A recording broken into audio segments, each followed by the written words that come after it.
Hello brothers and welcome to Sigma Grandpa channel. The moment someone realizes they cannot control you, they may stop trying to control your actions and start trying to control how others see you. That is where things can get interesting, because some people don't become uncomfortable when you speak too much. They become uncomfortable when they can't figure you out. You don't explain every move. You don't announce every plan. You don't desperately chase approval. You can walk away from an argument without needing the final word, and you can sit quietly without feeling the need to fill every uncomfortable second with noise. To a healthy person, that may simply look like independence, but to a manipulative person, it can feel like a locked door with no handle. And once they realize they can't easily read you, pressure you, or predict your next move, their behavior may change. They might start testing your boundaries. They might feed you incomplete information. They might create misunderstandings between you and other people. They may even try to build a version of your character in other people's minds before those people get the chance to know you for themselves. And here's the fascinating part. Psychological research has long shown that people are strongly influenced by social information about others, including reputations and the opinions of people around them. In other words, controlling the story surrounding a person can sometimes be almost as useful as controlling the person themselves. That is why today's topic isn't about obvious villains rubbing their hands together in a dark room. No cartoon mustache required. It's about the subtle moves people can make when they discover that your independence makes you unusually difficult to manipulate. Because the first attempt may be obvious, the second may be clever, but the third, you might not even realize it was an attack until you finally connect the dots. So let's uncover 12 things evil people do when they realize you're a Sigma, and pay very close attention to the ones that don't look like attacks at all. Number 1, they manufacture a version of you before you can explain yourself. One of the smartest ways a manipulative person can weaken you is by introducing their version of you before anyone gets the chance to meet the real you. They may describe you as arrogant because you don't talk much. They may call you cold because you don't overshare. They may label you difficult because you don't automatically agree with everyone. Suddenly, your quietness has a negative meaning. Your independence becomes attitude, and your boundaries become pride. The trick is subtle. They aren't necessarily trying to prove that you did something terrible. They're trying to control the interpretation of everything you do next. Once people have been given a story about you, they may start filtering your behavior through that story. A calm response becomes arrogance. A disagreement becomes disrespect. Silence becomes guilt. Even kindness can be interpreted as manipulation if the narrative has already been planted. And this is where a Sigma-type personality can become frustrating for them. You may not rush around correcting every rumor because you know constantly defending yourself can make the situation even bigger. That's exactly what they may be counting on. They want you explaining yourself while they quietly play the role of the reasonable person. The most powerful response isn't always a speech. Sometimes it's consistency. When your behavior repeatedly contradicts the story they've created, their narrative eventually has to fight reality. And reality is remarkably difficult to gaslight forever. Number 2, they give you a fake enemy to distract you from the real one. A manipulative person doesn't always attack you directly. Sometimes they hand you an enemy and quietly step out of the picture. They might tell you, "I don't trust that person," then casually mention a few suspicious things they supposedly did. Or they may bring you a private story about someone you know, leaving out just enough information to make that person look guilty. Before long, your attention is locked onto someone who may not even be your real problem. That's the clever part. While you're busy investigating the decoy, the person who created the conflict gets to move freely. They can watch how you react, learn what triggers you, and sometimes even use your reaction as evidence against you later. A highly independent person can become especially interesting to someone like this because direct control may not work. So instead of controlling you, they try controlling where you place your attention. And attention is powerful. Wherever you keep directing it, your energy follows. The trap becomes even nastier when the fake enemy is someone you already have doubts about. The manipulator doesn't have to invent everything. They simply take a few real details, mix them with exaggeration, and serve you a story that feels convincing. The lesson is simple. Whenever someone suddenly hands you an enemy, don't just ask, "What did they do?" Ask, "Why are you so determined for me to focus on them?" Number 3, they test. Whether your silence is actually a boundary. Some people don't respect a boundary because you stated it. They respect it only after discovering there is a consequence for crossing it. That's why a manipulative person may start with something tiny, a disrespectful comment, a small intrusion, a request you've already refused. Nothing dramatic enough to justify a major confrontation, but deliberate enough to see whether you'll tolerate it.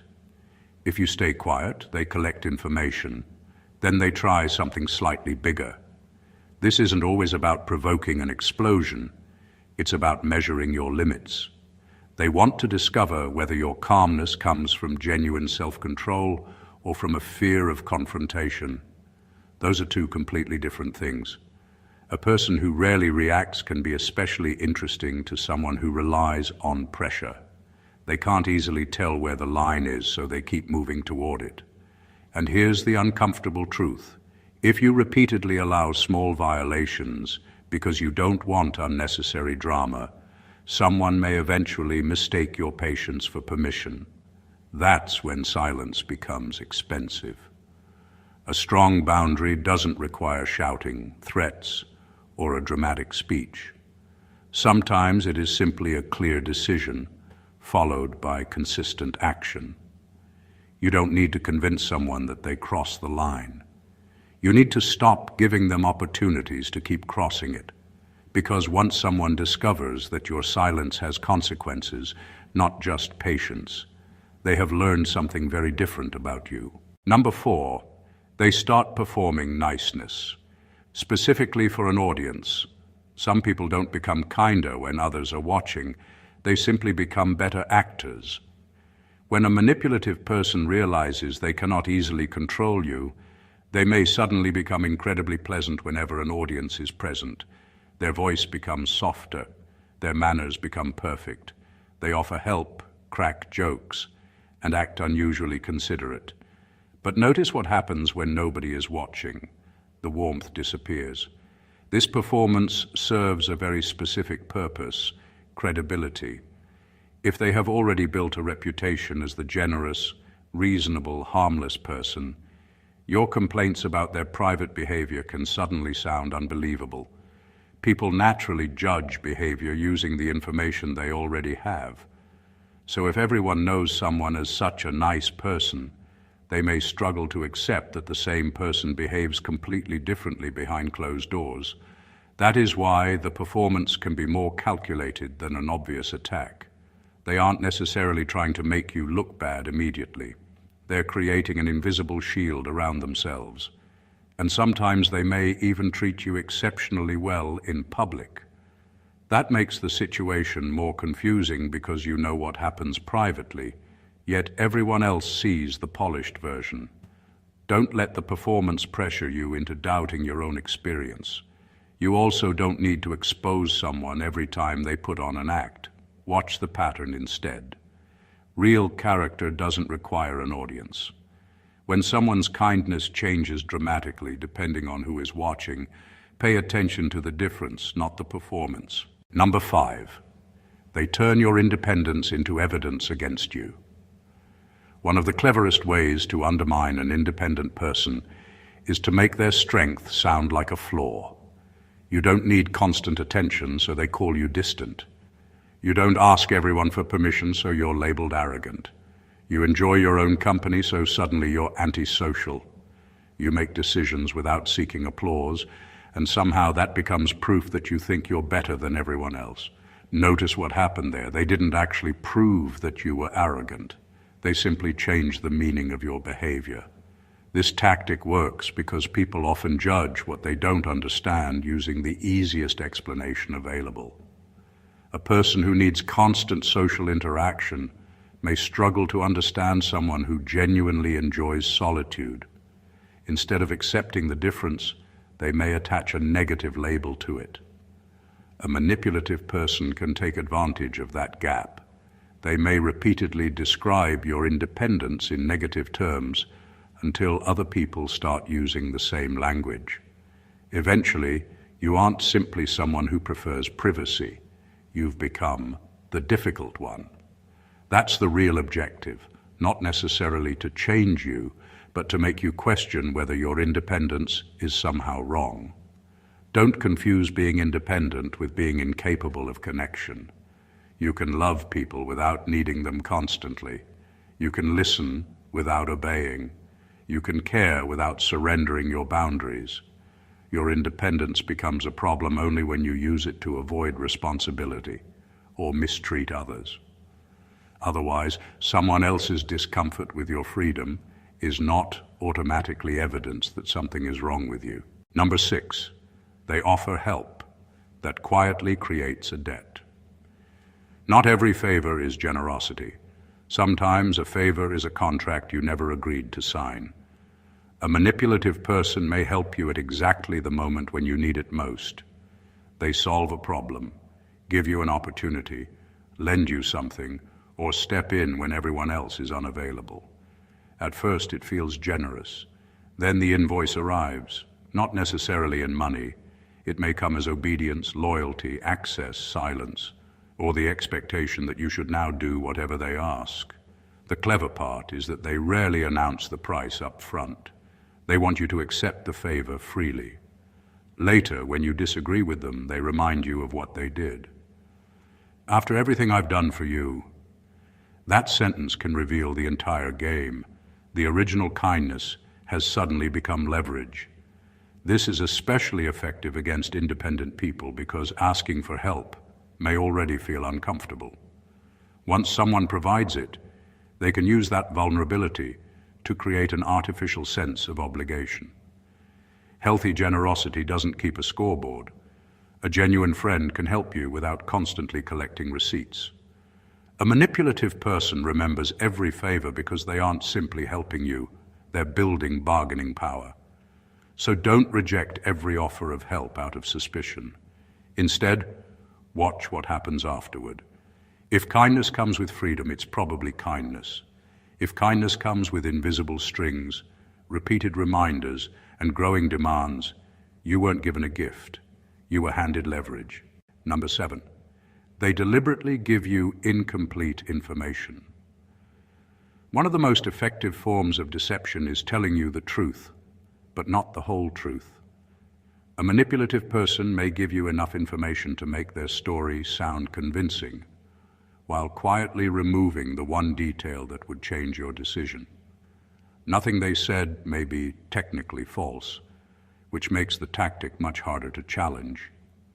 You react to the information you received, only to discover later that something important was conveniently left out. Then comes the classic defense. But I never lied to you. Exactly. They didn't necessarily lie.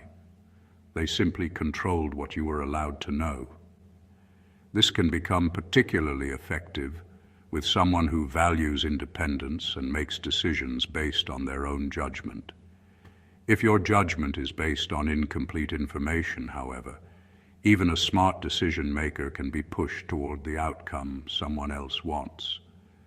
The manipulation becomes even more subtle when they present the missing information as something unimportant. Oh, I forgot to mention that. That's not really relevant. I didn't think you'd care. Sometimes the missing detail is precisely what matters.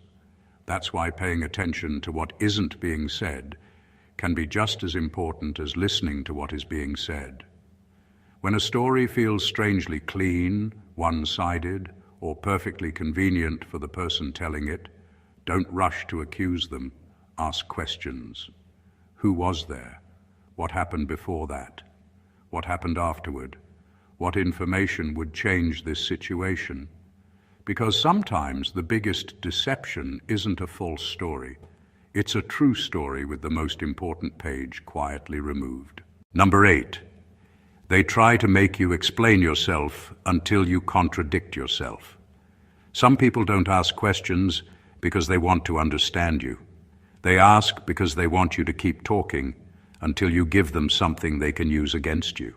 It starts innocently. Why did you do that? You explain. Then comes another question. But didn't you say something different before? You explain that too. Then another detail gets pulled into the conversation. Before long, you're defending a decision that never needed a courtroom. The trap is exhausting because the more you explain, the more material they have to dissect. A harmless difference in wording becomes a contradiction. A forgotten detail becomes evidence that you're lying. A change of opinion becomes proof that you're inconsistent. And eventually, you may start defending yourself against accusations you weren't even making 5 minutes earlier. This is why excessive questioning can sometimes be a form of pressure rather than genuine curiosity. You don't owe everyone a complete documentary about your decisions. A clear answer can be enough. That's what I decided. I'm not comfortable discussing that. I understand you see it differently.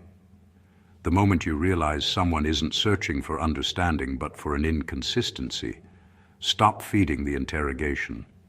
Because you can spend an entire afternoon explaining yourself to someone who was never interested in understanding you in the first place.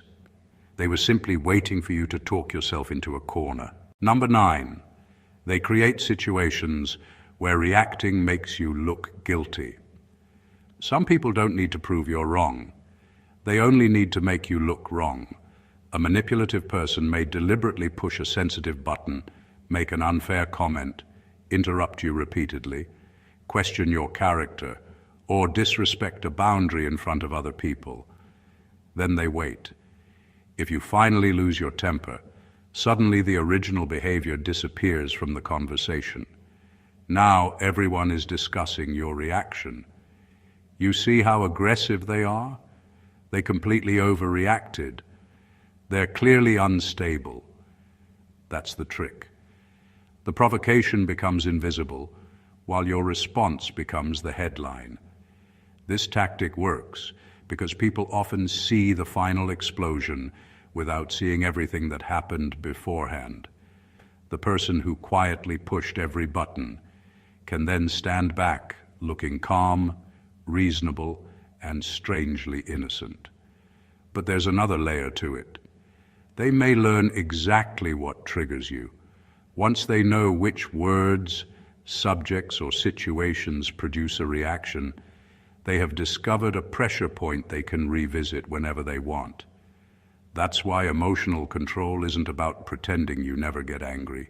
Anger is normal. The real power is refusing to let someone else choose when and how you express it. When you recognize deliberate provocation, slow everything down.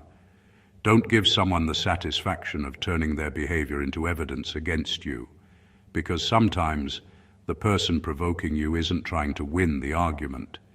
They're trying to make your reaction tell their story for them. Number 10, they introduce tiny contradictions into your relationships. Some people don't destroy relationships with one huge lie. They use tiny doubts. A carefully chosen comment can be enough. I probably shouldn't mention this, but suddenly you're hearing something about a friend, partner, co-worker, or family member that makes you question what you thought you knew. The information might even contain a piece of truth. That's what makes this tactic so effective. They don't need to invent an entire story. They take something real, add suspicion, remove context, and leave you to complete the rest in your own mind. Then they step back. If you confront the person they talked about, tension grows. If you don't, suspicion sits quietly in the relationship. Either way, The manipulator has introduced friction without openly attacking anyone. The cleverest part is that they can maintain plausible innocence. "I was only trying to warn you. I thought you deserved to know. I didn't want you to get hurt." Those words can sound caring while quietly planting distrust. The mistake is treating every piece of information as a complete picture. Before changing how you see someone, look for context. Ask the person involved directly. Compare what you were told with what you actually know, and pay attention to the messenger. If someone repeatedly brings you information that makes you distrust other people but somehow makes them look trustworthy, that's a pattern worth noticing. Healthy people clarify confusion. Manipulative people can sometimes profit from creating it. Number 11. They become unusually generous after crossing you. Sometimes the strangest response to being confronted isn't an apology, it's sudden kindness. A person crosses a line, hurts you, breaks your trust, or behaves in a way they know was wrong. Instead of addressing what happened, they become unusually generous. They bring gifts, they offer favors, they become affectionate. Suddenly they're doing everything except having the conversation that actually matters. That's where the generosity becomes suspicious. The goal may be to change the emotional temperature without taking responsibility. If they can make you feel good again, perhaps you'll stop asking uncomfortable questions. And there's another advantage for them. The timeline becomes blurry. Yesterday they behaved badly. Today they're doing something wonderful. Now, if you still raise the original issue, they can make you feel unreasonable. "I'm trying to make things better. What more do you want?" But a gift doesn't erase behavior.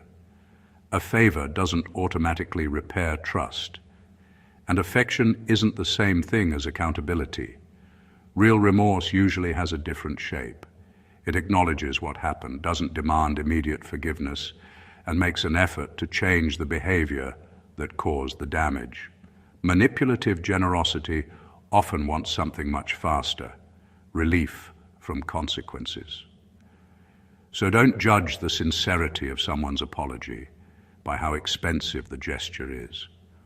Watch what happens when the excitement fades. If the kindness disappears the moment you've forgiven them, it may never have been about making things right.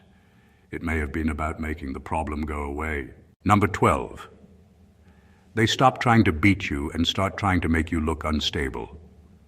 When someone realizes they can't easily control you, they may change the game completely.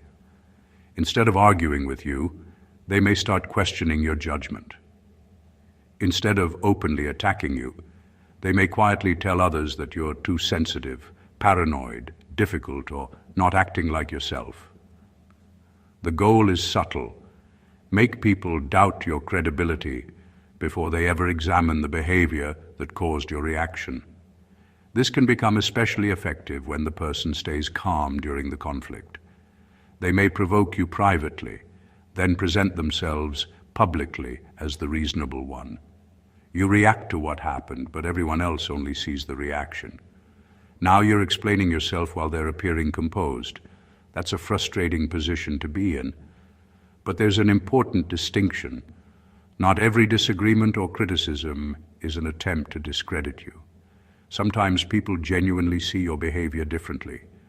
The warning sign is a repeated pattern where someone consistently provokes, undermines, or misrepresents you, and then uses your response as proof that something is wrong with you. The best defense isn't becoming obsessed with proving them evil. It's staying grounded. Keep your words clear. Keep your behavior consistent. Don't give anger control of your mouth. Don't chase every rumor. And don't spend every waking hour trying to convince everyone you're misunderstood. Because when someone is desperately trying to make you look unstable, your greatest advantage is refusing to become the character they've written for you. Let your consistency do the arguing. The real power is staying unshaken. When someone realizes they cannot easily control you, their behavior may become more subtle. They may question your character, test your boundaries, distort information, create unnecessary conflicts, or quietly influence how other people see you. The tactics can change, but the objective is often the same. Get inside your head and take control of your reactions. And that's where you have a choice.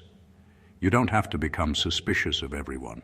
You don't have to treat every disagreement as an attack. You don't have to spend your life proving that you're misunderstood. You simply need to become harder to manipulate. Listen carefully. Ask better questions. Notice patterns instead of isolated incidents. Keep your boundaries clear. Don't accept favors that come with invisible strings. Don't allow someone else's chaos to dictate your behavior. Most importantly, don't let somebody provoke you into becoming the person they've already told everyone you are. Real strength isn't about intimidating people, winning every argument, or making everyone afraid of you. It's about having enough self-control that someone else's manipulation cannot easily hijack your judgment. So if you've ever dealt with someone who seemed strangely determined to misunderstand you, remember this: you don't have to defeat every person who plays games with you. Sometimes, the greatest victory is simply refusing to play. If this video gave you a different perspective on human behavior, subscribe to the channel for more thought-provoking content, and share this video with someone who might need to hear it. And remember, stay observant, stay grounded, and never surrender your peace just because someone else is determined to disturb it.